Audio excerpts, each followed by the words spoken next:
Assalamualaikum.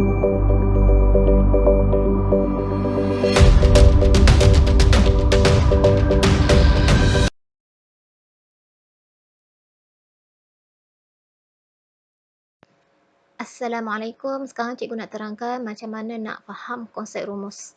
Okey, untuk konsep rumus ni kamu kena faham penggunaan operasi tambah, tolak, darab, bahagi. Yang pertama, okey, darab pasangan dia adalah bahagi.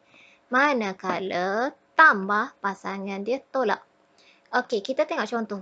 Yang pertama, okey, Q sebagai rumus. Okey, sekarang ni Q adalah bahagi. Kita nak jadikan Q sebagai rumus. Untuk menjadikan Q sebagai rumus, dia mesti dalam keadaan darab ataupun Q per 1. Ataupun Q per 1 adalah sama dengan Q. Okey. Ataupun bahasa paling mudah, kamu tukar kedudukan. Q letak pada 5, 5 kamu letak pada Q. Tetapi adakah kamu faham konsepnya? Okey, untuk faham konsepnya, cikgu letakkan situasi seperti ini. Maksud ke sebelah sini dengan sebelah sini sama. Okey, 5 tadi dia akan menjadi 5 per 1. Okey, sebarang nombor kalau kita panggil 2, maksudnya dia adalah 2 per 1. Okey, so maksudnya 5 sekarang ni adalah 5 per 1. Okey, sekarang kita tengok Q adalah bahagi. Okey, dan 5 adalah darab.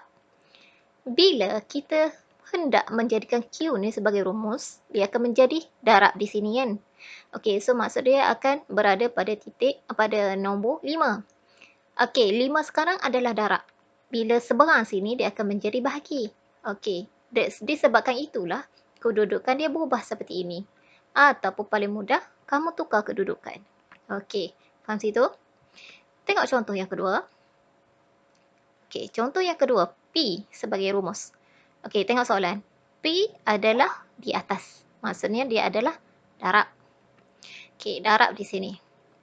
Sekarang bila darab, kita hanya tinggal letakkan yang mana yang tidak berkaitan di sebelah sini.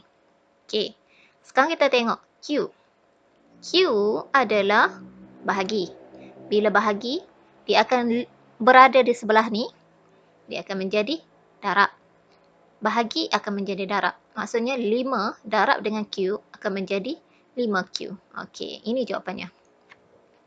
Okey, sekarang kita tengok contoh seterusnya untuk tambah dengan tolak. Contoh yang ketiga. Okey, darab sebagai rumus. Okey, maksudnya di sini, di depan ni mesti hanya X sahaja. Tolak 2 tidak terlibat. Okey, so macam mana nak buat? Tambah atau tolak akan menjadi tambah. Kena letak sebelah sini. Tolak 2 ni kena letak sebelah sini. Okey, caranya kamu tinggalkan X. X, Z, salin balik yang ni, Z tambah 5. Tolak, dia akan menjadi tambah. Tambah 2. Okey, so selesaikan. Z tambah 5. Z tambah 5, Z tambah 5 tambah 2, dia akan menjadi Z tambah 7. Okey, itu jawapannya. Okey. Seterusnya tengok contoh yang keempat. Diminta Z sebagai rumus. Sekarang Z berada di belakang. Okey, ini tak ada masalah. Kamu hanya perlu tengok tambah 5 sahaja.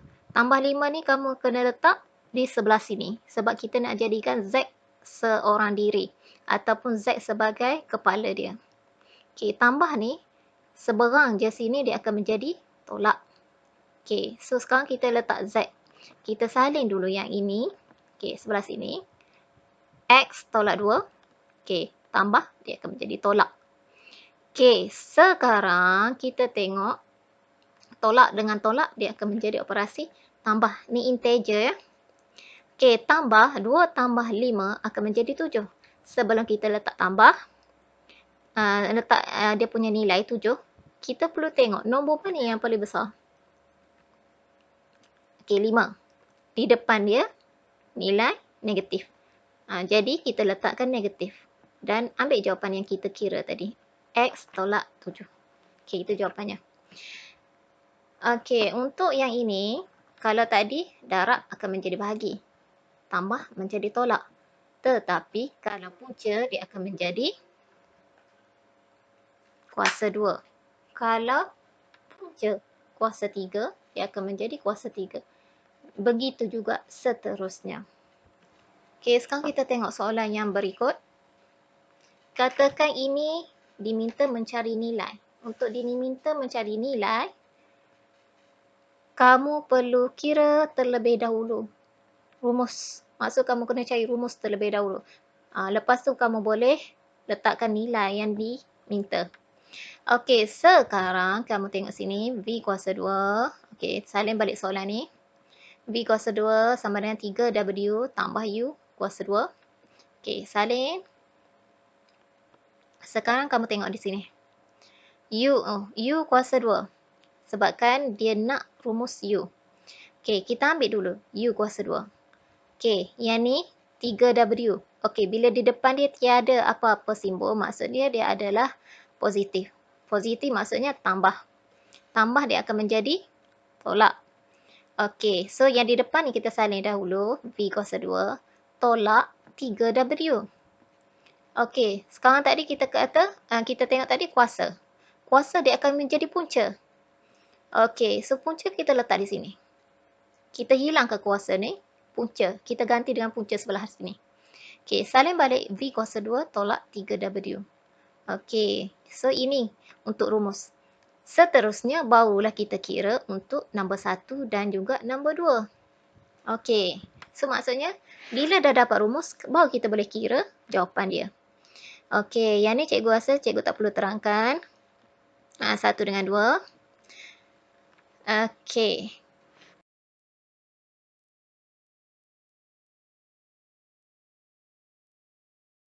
Contoh berikutnya ni, cikgu minta kamu buat terlebih dahulu. Lepas tu cikgu akan terangkan macam mana kamu dapat jawapannya. Okey, untuk soalan macam ni, cikgu nak kamu buat terlebih dahulu. Okey, ni bagus untuk pemahaman kamu. Okey, hanya 3 soalan saja yang terlibat. Okey, terima kasih. Semoga maju jaya. Rajin-rajin selalu ya. Terima kasih.